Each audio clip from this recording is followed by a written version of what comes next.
Adieu Léon. Les autres titres de l'actualité. Le mouvement de grève à la SNCF s'est poursuivi aujourd'hui dans toute la France et la table ronde entre les syndicats et le président de la SNCF qui présentait son contrat de plan avec l'État n'a rien donné. Jean-Yves Perrin, Jean-Louis Quérec. Un président très attendu par les organisations syndicales.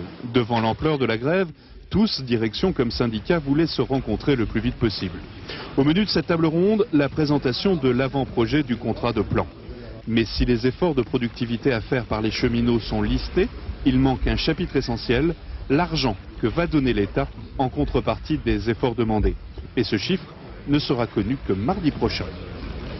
Une table ronde qui n'a pas servi à grand chose puisqu'il s'avère que le président Bergogneau est hors jeu dans la protection sociale, sur l'histoire de la protection sociale.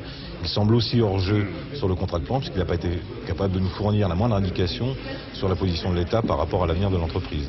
Aux deux questions posées quant à l'avenir du régime de retraite et de prévoyance des cheminots, il n'y a pas d'assurance.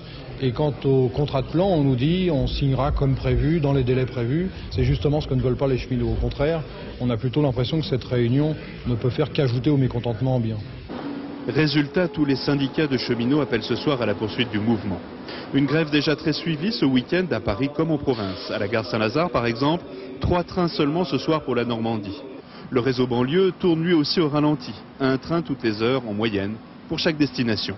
En fait, tout le réseau ferré français est touché dans ces proportions. Demain, la situation sera semblable. Il faudra savoir prendre son mal en patience.